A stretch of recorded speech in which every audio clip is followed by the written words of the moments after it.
All right.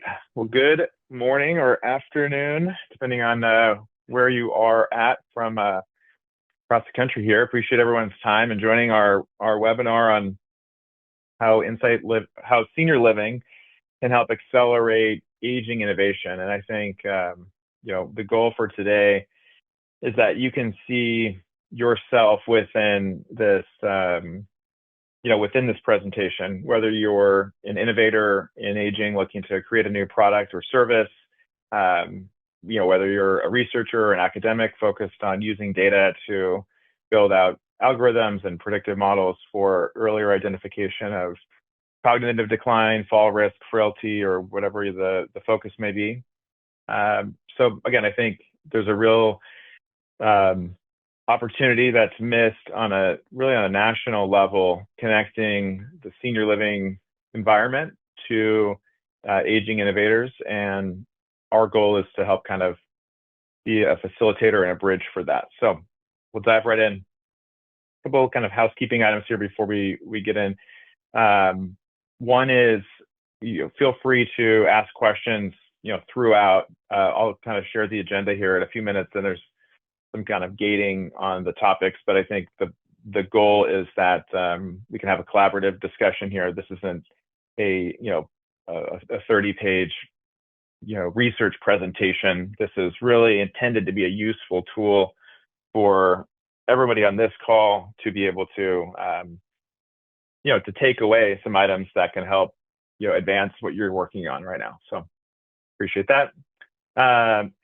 Just kind of a little level set. I'm Bryan Ziebart. I'm the guy in the top right box there, and I'm the president of a kind of a collection of companies. One is a senior living management company called Insight Senior Living, and then we have development and investment companies that are within that vertical as well. But what's really, I think, most applicable to everyone on this call is that I'm also the president of the Integrated Senior Foundation, which is a 501c3 not-for-profit focused on a couple of specific aims, but one of which is really in advancing innovation and aging. So, our 501c3 is focused on this to the extent that we went through, the hoops to get that stood up. And it's our mission to use the communities that our foundation owns and operates as a catalyst to drive innovation. So really, again, our goal is to find ways to partner with you. Ralph Brockhouse is my partner in a lot of ways here. Ralph, I don't know if you are able to unmute here. I'm sorry, we didn't test this before, but he's in the call. Are you able to speak? Can you hear me? Yes, perfect. Hey, great. Yeah, thanks, Bryan. So I'm Ralph Brockhaus. I was all my life basically in computer science, a lot of data science, machine learning. I worked for IBM for a long time and worked on Watson. And then 10 years ago, started my own company, and we built what we call a data fabric solution. And that becomes later important here. And so we use the data fabric solution to connect all kind of medical devices in the ICU. Did a project for Department of Defense. So learned a lot about what data can we manage, what are the regulations, right? So around that, what is personal health data? So we integrated all that. Then I met Bryan about 3 years ago, and it was a perfect fit. I really like this work. It's very meaningful work, right? To work for the elderly, work for our parents practically. And yeah, happy to show you some more of the things which we are doing here together. Excellent. Thank you. So he's really the, right, like it says here, he's the visionary around developing the new kind of operating system, kind of call it internally, around how we operate. So at a high level, again, agenda-wise, what kind of dive into our mission, really, what are we focused on and why is it relevant for you? And then how senior living is uniquely positioned to help achieve your goals. So again, maybe you're building a product and your target customer are individuals who live at home, helping them live at home longer. Senior living can help you, even though that's not your target customer. Or if you're not trying to monetize, whatever it is you're working on. You're focused on, researching. You have data aims. Senior living can help you. So I think I just want to really make sure that everyone leaves feeling like this is an opportunity. This is an open space here that we can play in. I want to give you some real world examples from things that we're working on with partners. So a couple case studies there, and then just how to get started and obstacles you'll face. And we'll really kind of dive into the different personas of the kinds of individuals who are likely on this call and interested in this. And then ultimately how we can help to get you to kind of where you're looking to go here. Okay, so our mission is again twofold. One is to make high quality senior living accessible, and the second is to lead innovation in elder care. And that's the mission of the foundation, the nonprofit, and that's really the entire focus of what we're working on every day.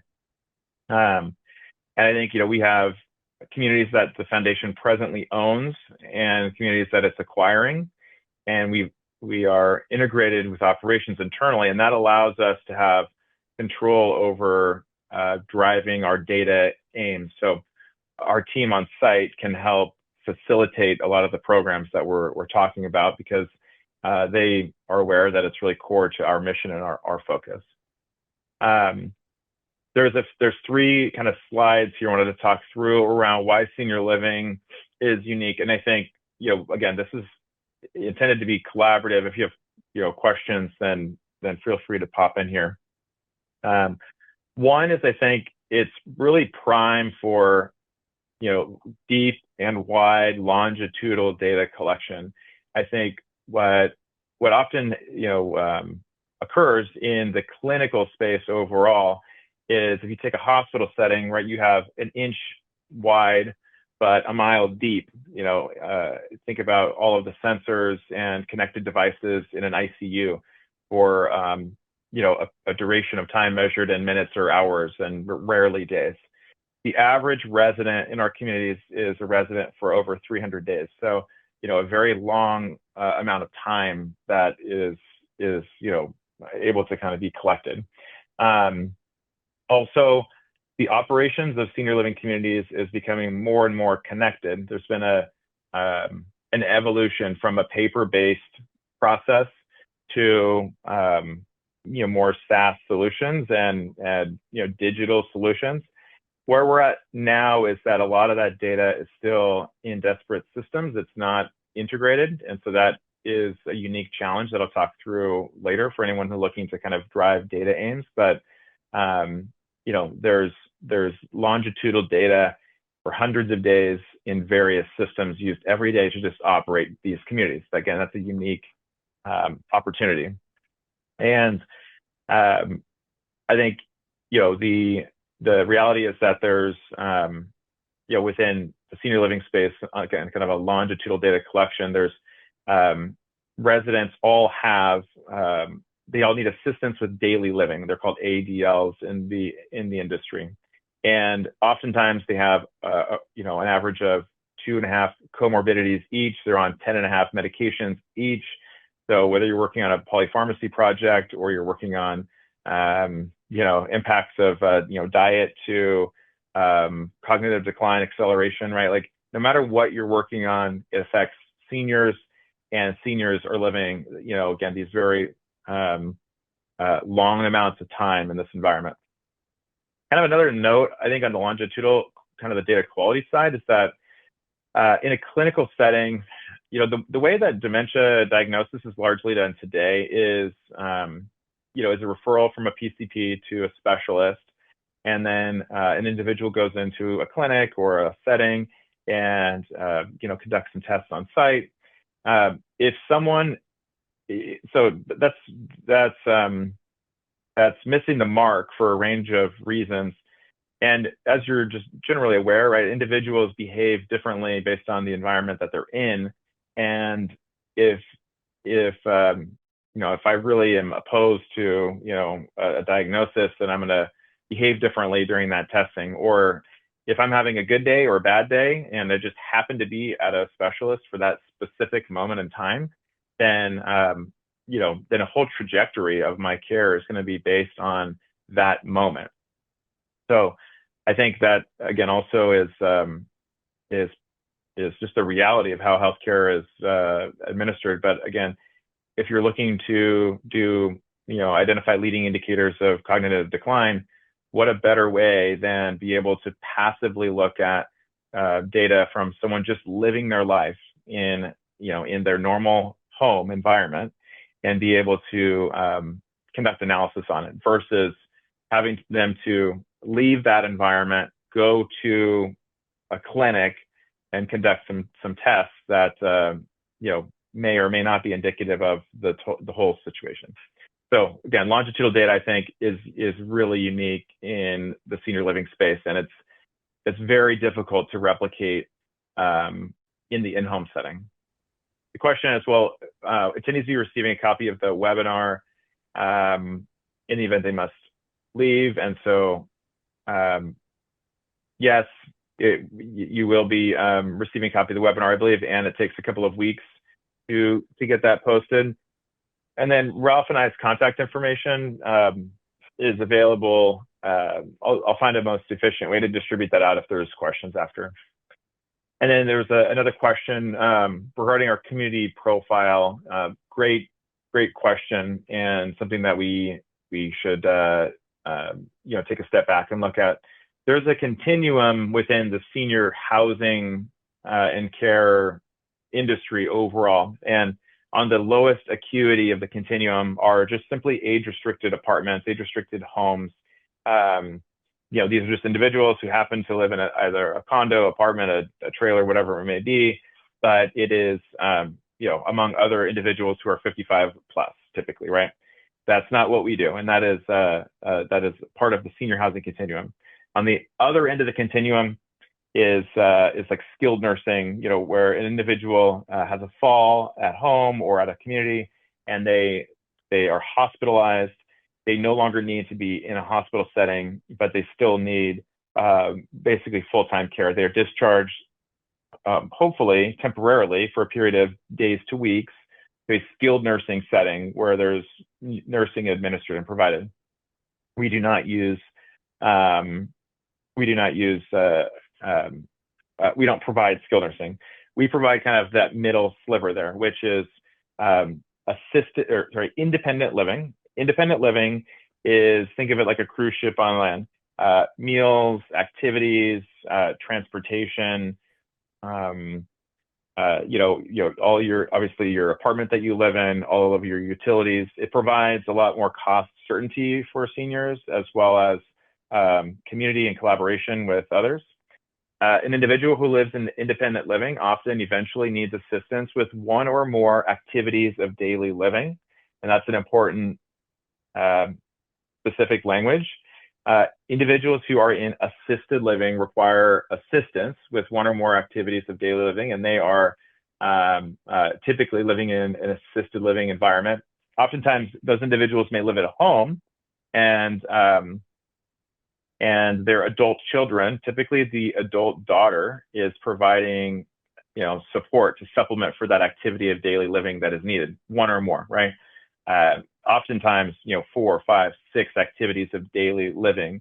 That may include things like medication management, assistance getting in or out of bed, assistance changing clothes, or even more intensive, like actual, help eating, special diets. So that's a big continuum within assisted living. From assisted living, as you're all likely aware, because of just how prevalent this is, a large percent of the population eventually has some level of cognitive decline. And assuming that they are physically, strong and healthy, and their cognitive decline is really isolated to, again, to cognition, then they are able to move into a memory care facility, or oftentimes within a campus of 100 homes, we might have 25 or so that are dedicated to memory care. So we provide independent living, assisted living, and memory care, typically, this continuum here.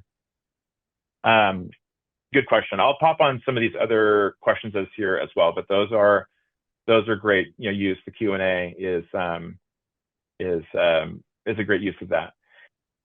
All right, longitudinal data. Second is access to the target audience in a high concentration. So again, I think this just really goes to show, like, no matter what it is you're testing, or whatever your aims are in terms of collecting data or testing a product or a service or whatever it may be, right? And no matter who your eventual customer is, I think you can vastly accelerate the testing of that in a senior living environment for a couple of specific reasons. One is because you are able to tap into the fact that you have 100 residents, let's say, who live under one roof. They're all connected to the same Wi-Fi. They are all being supported by a team of people who use the same systems. So if you were to go out to a 55 plus community to solicit 100 participants to opt into a pilot, a project, whatever it may be, there aren't the same Wi-Fi systems. There aren't the same tools that are being used to help provide support to that individual. In fact, there may be no tools. It may just be text messages between the mom and the daughter or something, right? So you can really accelerate that. If you need to tap into individuals who are of disadvantaged communities, or who are in rural communities, or who are of different races or ethnicities, or who are veterans or non-veterans, or different occupational backgrounds and histories, assisted living communities, senior living communities have all of that background data around every single resident. So if you're trying to target, with your project or program, individuals who were mine workers, or anything, right? Assisted living communities, they know for their residents, based on something called a face sheet internally, but internal kind of onboarding data collection, which residents may be a fit for that. So it's super helpful. Also, you could even target, I'm looking for individuals who do not have a dementia diagnosis, who are on this specific medication, and who are receiving assistance with medication reminders, right? Like, that's a pretty specific subset of residents. But in the electronic health record system and electronic medication management system, the operators can distill down and say, okay, here's 10 residents who are like what you're describing. And that would be a very, highly applicable sample set for what you're looking to do if that was your target audience, right? Finding that needle in a haystack among just the general population would be very difficult. So again, I think you have access to a really high quality, high concentration of individuals, again, likely the same exact pool of individuals you are looking to connect them with. So I think access to high quality individuals there is helpful. Let me answer another question from this. Again, I'm just going to kind of pop through and read these aloud and then answer them. So is our early detection and predictive analytics covered by any reimbursement codes? That's a good question. So I'll actually answer this when I talk through the what's in it for me for the operators. Let me take a look here. Where are some of these communities located? Our communities are located on the West Coast and the Southwest primarily, but my goal is that you can go to any community down the street from where you are, and be able to connect in with their regional leadership and explain the what's in it for me for them, and begin to kind of foster those relationships. I don't think what we're describing here today is something that is just only able to be done by us. I think it's something that again, hopefully you have the ability to go to your local communities where you can be boots on the ground and do these as well. So this question says, we are using agentic AI with voice to assist staff and families caring for elders. Do you see potential for this approach?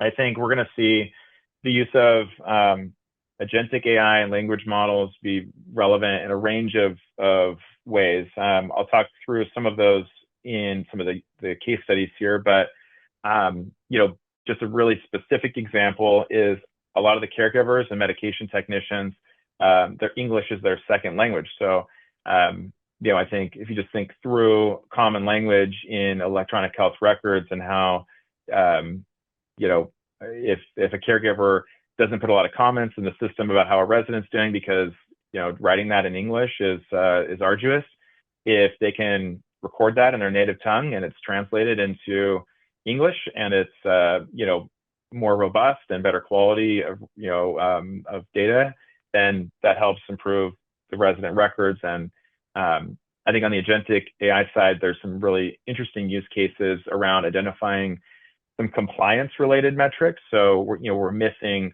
certain data, or the resident vitals are incorrect because it's, their weight is 1,000 pounds or 5 pounds, a value that doesn't make sense. And having AI be combing through the data to identify compliance related issues and escalate. So yes, we can talk through some more use cases, but I think that's a good question as well. Last kind of piece on why senior living here. I think, again, I kind of keyed on some of these, but it's that real world testing at scale. So once you've identified a specific subset of individuals you're trying to do a really isolated pilot with, if you have a product you're looking to kind of go to market with, whether it's, again, it can be smart home, it doesn't need to be targeted to to senior living. You can really, the next iteration of what you're doing can be tested at scale within a senior living environment overall. And so it's a much easier if you have a device that connects to Wi-Fi and it's measuring X, or it's an Alexa connected device that is recording or pushing information, whatever that is. If if 100 potential customers are connected to the same Wi-Fi network and they're able to be configured and deployed in a single day, and there's on-site support, that obviously accelerates what you can test versus going door to door, having this really lengthy process for how you kind of go about that. All right, so before I kind of dive into a couple of case studies, and I'll actually pass this to Ralph here on some of this, but any other questions around why senior living, the physical communities that you drive by every day, like why we believe that those are uniquely positioned to help accelerate, not the how, we'll get to that, but like just the fact that they are uniquely positioned. Any other questions on that? Let me just check the Q&A, but again, someone can pop in if they have a question on the audio. All right, a couple of case studies so you can see, this is great in theory, Bryan, but really like, our community is actually positioned to help. So one of the communities that the foundation owns and operates and is within the scope of this is in Yuma, Arizona. So, not the A market that you may be familiar with. In fact, many of you on this call probably have never even heard of Yuma, Arizona. But in any case, there's a 79 unit community in Yuma, Arizona, 55 assisted living units and 24 memory care, and there's 77 residents there today, so it's 97% occupied. The average length of stay is 301 days for residents there. They're on an average of 10.5 medications each. So think through how many medications are administered daily by the team, and all the polypharmacy issues and a lot of kind of challenges associated with that. They're all connected through one integrated Wi-Fi system, and this community has been and continues to be a test site for numerous projects, private and academic. So I'll pass the baton to Ralph to talk through the data fabric and kind of the data infrastructure that we have that helps enable this more efficiently. But then also, Ralph, if you could just touch on the, kind of some of the specific pilots we're doing as well, that would be helpful. But let me advance the slide here because it just, I think, is a good investor slide. Yeah, so I think that's maybe a good starting point, right? So, and I don't want to get too technical too fast, but Even when we worked on the ICU, right, the idea was always, or is always like, how do we help the residents, right? So the elderly in this case, how do we help the caregivers, right? So we don't want to integrate anything or build anything which make the caregivers' life harder because they are already overwhelmed, right? And it's already hard to find good caregivers, and we need to give them tools actually which make their life easier. And so in the center of our environment, we have a data fabric solution. A data fabric is essentially a solution which is either on-premise or in the cloud, either at Microsoft Azure or AWS Amazon. We can host it there. And then we integrate all data from the community within the flow. So when new residents come to a community, when they get introduced to a community, maybe with their daughter or their son, they come there, they get a tour. They're part of the CRM, the customer relationship management system, where they get information about the community, but where we also get a lot of information about the residents or future residents, right? So that's the starting point. And across the communities, to get a really good longitudinal and latitudinal data set, we decided that we needed to standardize across the communities on one set of core tools, right? So we use Welcome Home as a tool to get to know the residents before they come in. Then in the moment when they move in, when they pay their deposit, when their move-in date is decided, then they move into the EHR, right? We get the EHR data, but this is already a step where we integrate with the resident and their family members, where we send out access to our portal, right? So we built a portal for them, which would make their stay easier, the payment system easier, daily information about what their resident is doing, what they're eating, what activities they're participating in. So all that is coming through a resident portal. And the way we do that is in the moment when they move into the system, when we get the health data in August Health, in this case, we get all the EHR data and the EMR data. We use Paycom for all the HR. We really want to know, yeah, we want to have quality staff, quality caregivers, very clear defined rules of how they operate in the community, how they work. And we get that through the to the HR system. And then all the financials, they come through the ERP system. We use Oracle NetSuite, right? So these are just the core systems. Now, with that, we get a good understanding of the resident, of their journey of the 300 days Bryan just talked about, right? So we collect all that data.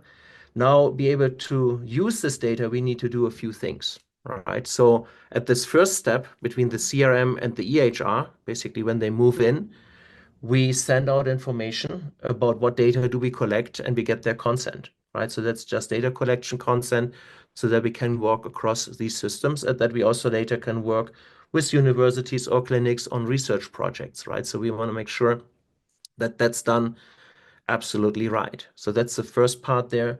The next part we do is now that we have this data across the board, we need to take out the personal health information, right? So on the bottom, we have process orchestration, which automatically takes care of removing the personal health information when we move the data into an area which we want to share with other systems.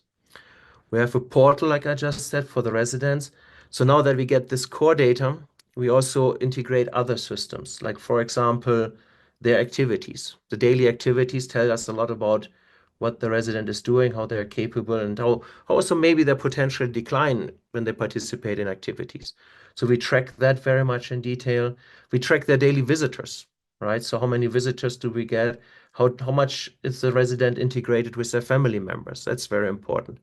And that also goes the other way, right? So the family members, they really want accurate information, right? So, hey, how's my mother doing? Is she taking her medication? Does she like the food? Does she like her rooms? Does the community work? Is she integrated with other community members? Does she participate in activities?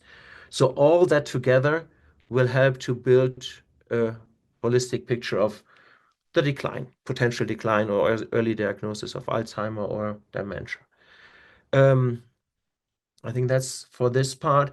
Real quick addition on that. So again, if you kind of think about this funnel, let me go back here. So if you think about this funnel, right? We have all of these different inputs on the data, which which Ralph is describing here, right? And it goes into the data fabric, which integrates and aggregates the data. And one thing that's not noted on here is additional sensors focused on biometric data. So sleep mats, measuring sleep quality and evaluating other tools around other biometric and kind of sensor-based data aggregation. So if you, whoops, I was kicked out of the Zoom. If you think about it, right, our goal is to aggregate a bunch of data and then use that to drive resident outcomes. So residents should live better lives. They should have better actual outcomes living in our communities. And there's a bunch of projects going on internally on that. Families should feel heavily engaged, really highly engaged with the communities. They go from being the primary caregiver really to being completely out of the loop. So I think there's a big data use case around that. And then internal efficiency. So that's kind of the Insight Senior Living. That's a management company. That's the management company thinking about how to use the data to drive that overall. The foundation is focused on using the same pool of data, the same infrastructure to help enable you audience, your data aims, your outcomes that you're working on, because the same data de-identified, merged with whatever you're collecting, et cetera, right? Like that same data can help accelerate what you're working on. So again, the goal is that, that's the goal. And then I think it's important to note that every senior living operator uses some version of these tools, right? They all use some electronic health record tool. They all use some, some system for a lot of these different things. Most are not using various tools to do other kind of data collection in like the sleep mats and other biometric space. But the point is you could go to your local assisted living.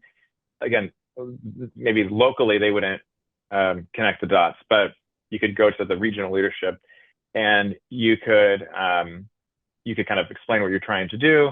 And you can get, de-identified copies of these different data sets. And, you have to do some data or orchestration here to get it all functional. But this is not just a novel thing that only we can facilitate, right? The goal is that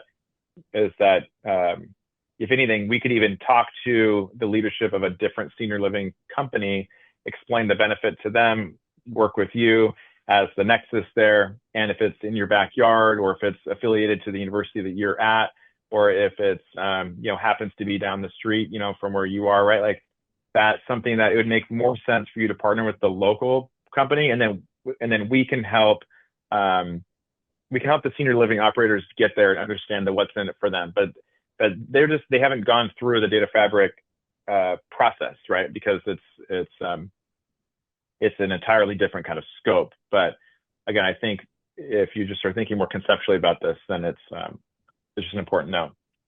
All right, sorry, Ralph, go ahead and kind of continue there. Yeah, I was right in the middle there. Like, so you might be also in a situation where you have IoT solutions which you would like to test, right? So we work, and in this concept, like a lot of things have to come together. Like for us, it was very important that all the consent of the residents for the data collections is there, right? So and that's given in this process.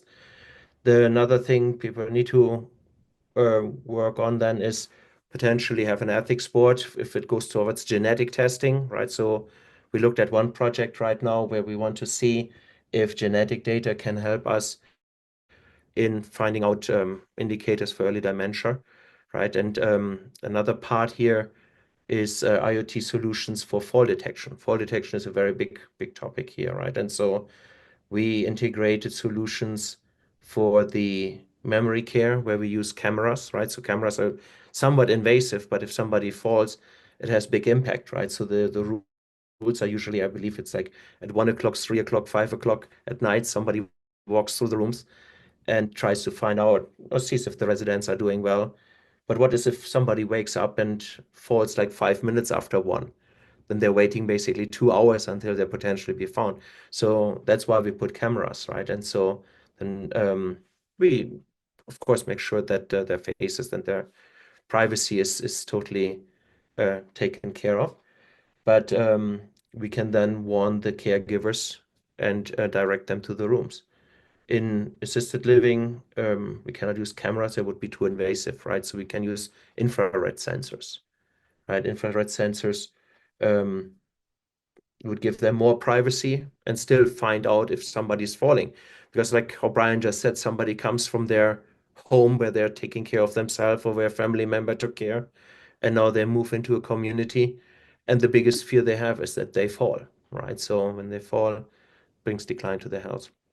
So what we want to do and what we do gradually is open a system like to offer other startups or universities to work with us on trying out their devices in this controlled environment. And we have the programming APIs to give access to the data from our system. Again, following all the regulations that we don't provide personal health information. So that's already given, right? So we did a study with Stanford recently where they place an additional camera which would help a person like find out if they're eating well, right? What do they do during the day in the room, right? So I think there might be quite a few people who are interested in finding out how they could potentially test their solutions in our environment. Bryan, anything more? Definitely. And an example on that Stanford piece, kind of further elaborating, is I think that study is analyzing the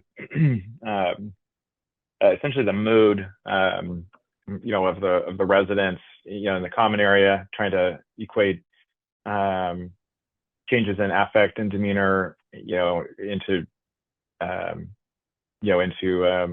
leading indicators of cognitive decline. But also we're working with them early, and we'll get the ball rolling further on a computer vision pilot using computer vision to measure gait.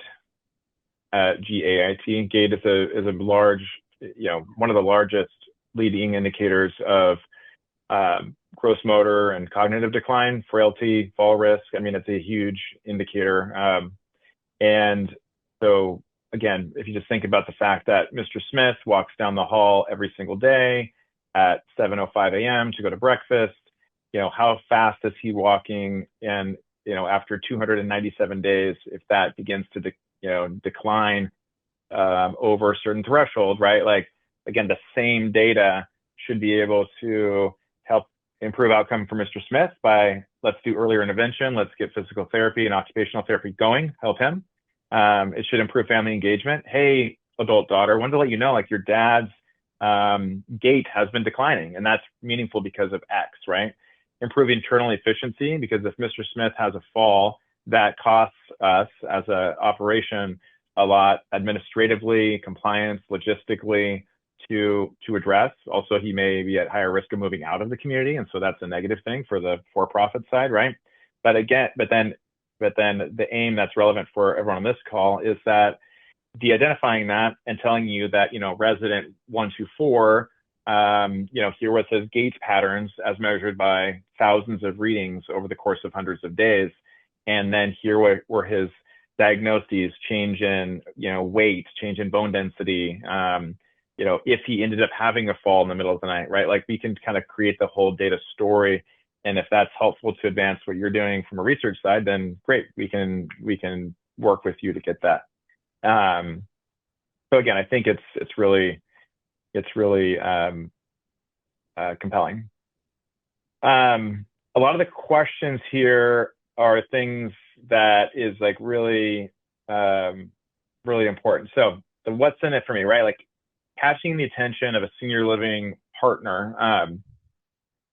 And so I think some of the questions in the prompt in the Q&A, which I'll read here, are kind of directly around this. So one is, who is paying for these services? Medicare, medical insurance companies, or the seniors themselves? So, like, that's an important piece of this. Are there reimbursements for early detection, predictive analytics, et cetera? So one thing that let me flag both of these. One thing that is just a structural problem, or structural design of the way that senior living communities all across the country function, is that they are not providers in the insurance, Medicare, Medicaid sense. They are not providers. So there's no way for a senior living operator to bill a CPT code for remote patient monitoring or for telehealth or any of the codes that may be relevant. So there's no way for them to monetize preventative care. There's no way for them to monetize remote monitoring, right? And that is like a structural problem, because then, it's like there's everything that would otherwise be a revenue item for a senior living community is a cost item. If a resident falls and he's transported to the hospital, we'll call an ambulance, and that provider can bill insurance. But if they need to go to the doctor every week for the 6 months that follow, that transportation is provided as part of living at a community, and it comes at a cost of the community. That's not something that the community can charge the resident for, and it's not something that the community can charge insurance for. So if you think about the economics of the business model, then it can really connect the dots as to where the opportunity lies. So I think that's just an important lens. Like, even if your product or service is remote patient monitoring or telehealth or designed to help facilitate that, it's not going to be something that in near term that senior living operators can monetize. They can help you test it and validate the efficacy and things like that, but then that's not going to be your ultimate customer. So that's just an important item to note. And so what are the cost drivers? I think cost drivers often for senior living communities are about 50% of their expenses are in labor, and insurance and utilities another 20%, and then miscellaneous expenses that remaining 30%. So it's unlikely, whatever you are working on is unlikely to save money for the community, and it's probably difficult for them to monetize.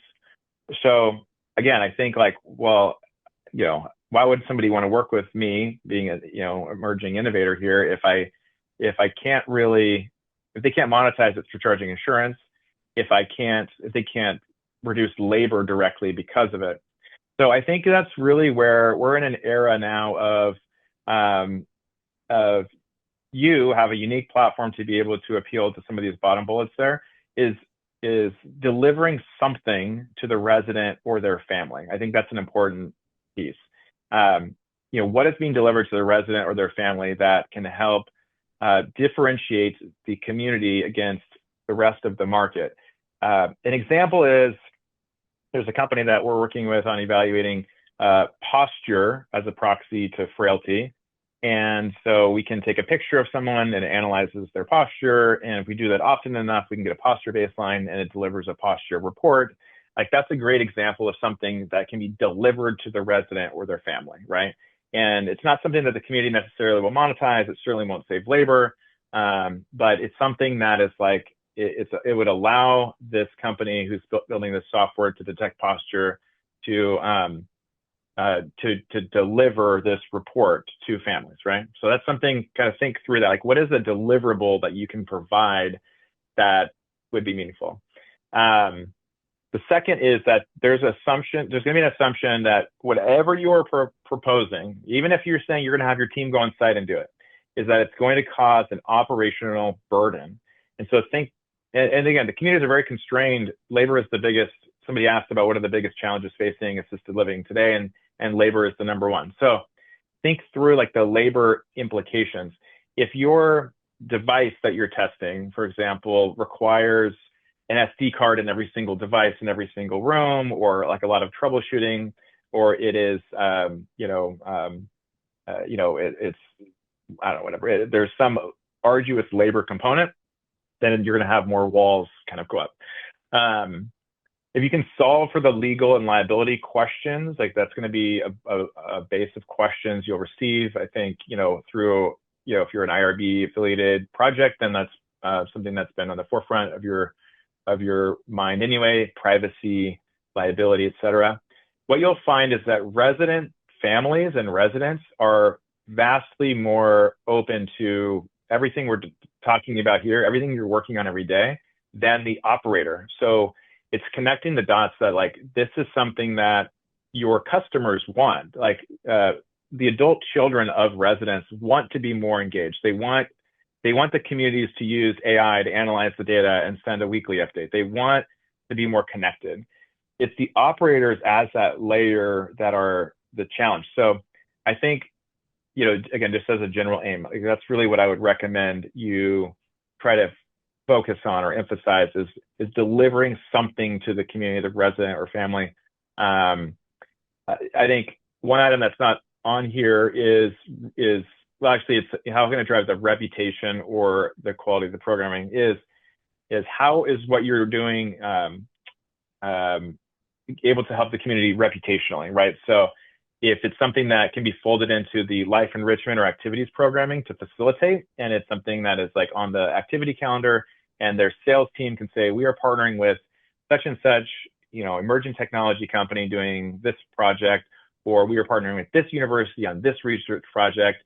That's something that they can market on their collateral and that they can, you know, take as they go to market for residents, right? So if you're having a hard time or hitting walls on connecting in with a local senior living that you'd like to partner with, reach out to us.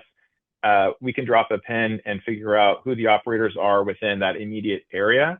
And it's likely it's a small industry. It's likely that we know home office leadership that we can connect to on that side and be another voice of advocacy. All right, in the interest of time, I want to make sure we get to these personas real quick, and then any other time we can go through some last questions there, but we're almost done with like the prepared materials. So there's just three kind of personas I wanted to really give some just kind of real specific takeaways on.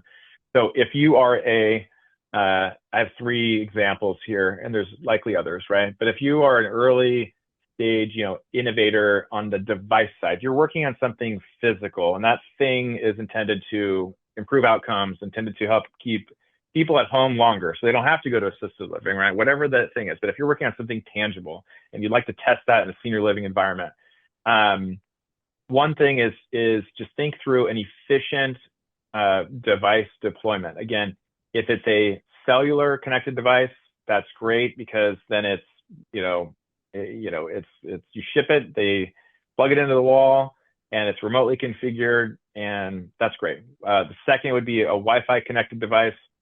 Again, all the communities have one Wi-Fi, SSID. It's a mesh network typically, and so you could even probably pre-configure them, send them, or go on site and configure it. And Wi-Fi. We've helped a range of folks looking at different devices with Bluetooth or Zigbee or Z-Wave or other communication methods.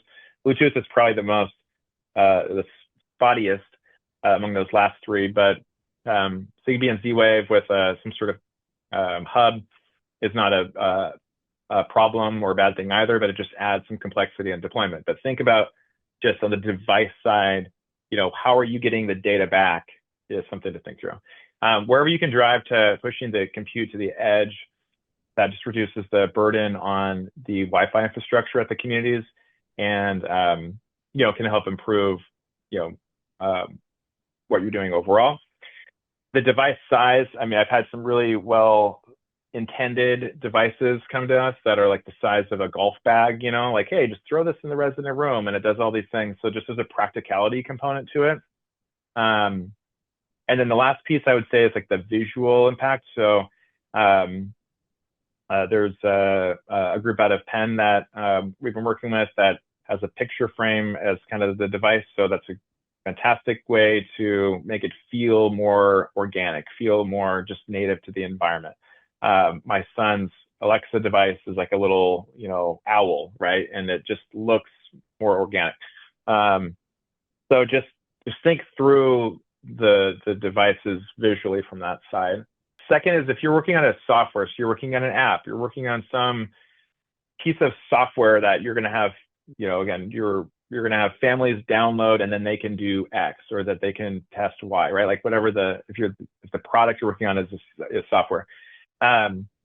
Or it's like, I think more often what we're seeing is it's a game or it's some assessment tool or methodology, right? Like that kind of thing is more prevalent than like an app with a specific function, but more like I think probably assessment would be on that side. So define early who's going to be testing. Is something that the resident can do themselves, or does it need to be facilitated with a caregiver? We had this lengthy debate basically with a group of neurologists who were looking to build a better assessment tool, and they wanted the resident to sit for like an hour and a half to do the full panel, because it would be kind of the most pristine way to gather, a true baseline, because it would be a longer period of time. That's not feasible for the communities to have a caregiver sit there for an hour and a half, and it's not going to gain the traction needed to have someone actually want to do that, right? Like a resident voluntarily. So think through, like, is there a way to get 99% of what you're looking at, or 95 or 90, by thinking through like who is facilitating it and making that bite-sized? Is it better to get a 15-minute weekly test than a 2-hour monthly test, right? So kind of think through that component. Obviously, like accessibility is an issue overall, especially if you are having residents themselves test. So just think through that. Again, think about your grandparents and trying to operate a tablet. Like as you have user testing of whatever the software is you're doing, get outside the lab. Don't talk to friends of yours who are equally academic. Go to your kids' daycare if you have children. Go to a senior living community and test. That's a great way to leverage a local community with very little impact. Is just say to walk in and say, we're building an app for seniors to help them do X. Can I sit with some of your residents and test it, and just sit with them and get user testing from seniors, or go to a local senior center and do the same. Integration with life enrichment. This is, I think, probably a strategic opportunity for software side, and overall is there's a team of people, 1 to 3 people at every community whose job is to keep residents engaged. And I think health and wellness as a subset is underrepresented, and it's typically more anecdotal than anything. So being able to have the life enrichment team on site be the facilitator, and where possible gamify it to say, we're going to be doing these, you have to think about a way to make it marketable, not like assessments, but think about some way to make it marketable to residents. But again, the example I gave was like the gait testing. That's something that our team can facilitate, or sorry, not gait testing, the posture testing. That's something that a life enrichment team can facilitate. And, you basically, on the activity calendar, it says, we have every week we have free posture analysis, right? Oh, yeah, that's great. I'll go to that, right? And it's just taking a picture and running it through the software, and the resident gets something. They get this posture analysis, and this company gets better data around this, and the life enrichment director wins, because there you go. I was able to fill up another slot on my calendar with an activity, and one that actually is meaningful. Marketing and community benefits, again, just thinking through, how can this be marketed externally to be helpful? And then really, I think a good way to get advocacy early is to time box the engagement. So consider like a fixed duration. Hey, let's try, this for 60 days and see how participation goes, and, different things like that. That may vary community by community, but that's a good way to test it for a specific amount of time and just get them bought into that.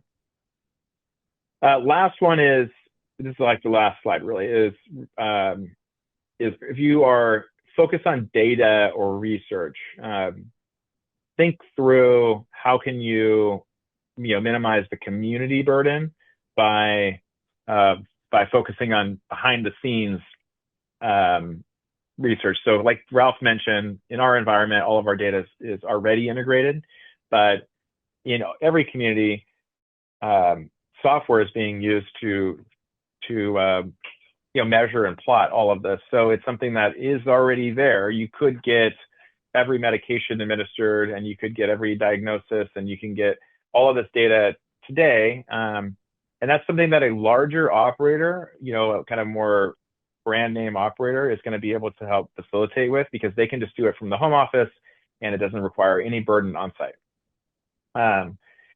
Data quality, I think, is a big piece. So what we are finding, what we found early is that, just like any data initiative that anybody in this kind of persona has worked on, is that, garbage in, garbage out. So I think it's important that you operate with that lens. And this is probably the biggest reason why operators are reluctant to partner with senior living, innovators outside the space, is because maybe they're a little shy about the quality or integrity of their own data.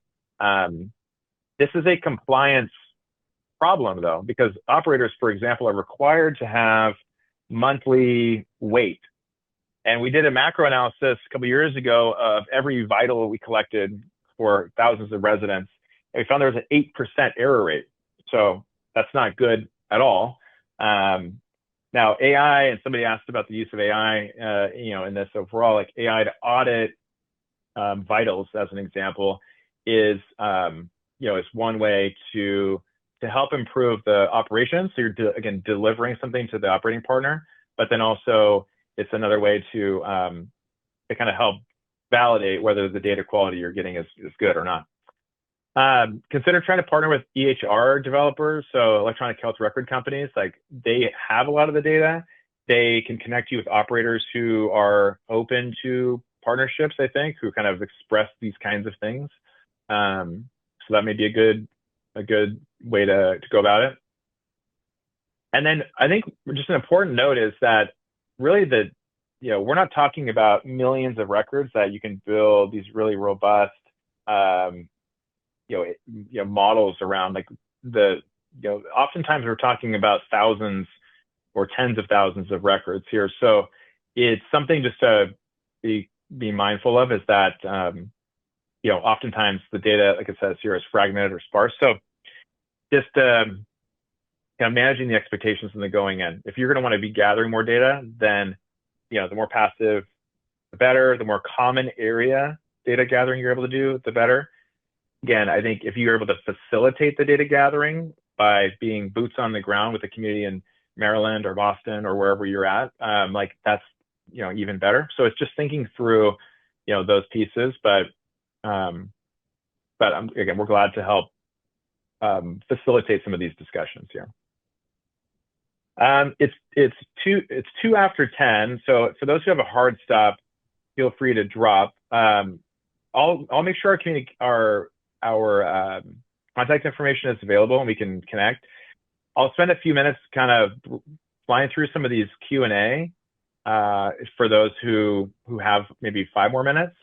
But if you have to go, again, my goal is that whether or not you felt like senior living communities could be helpful, again, as you drive by them every day, my hope is that you leave this call with the idea that, if we could just find a way to partner with that community, they have all the data that we need for you to accomplish X.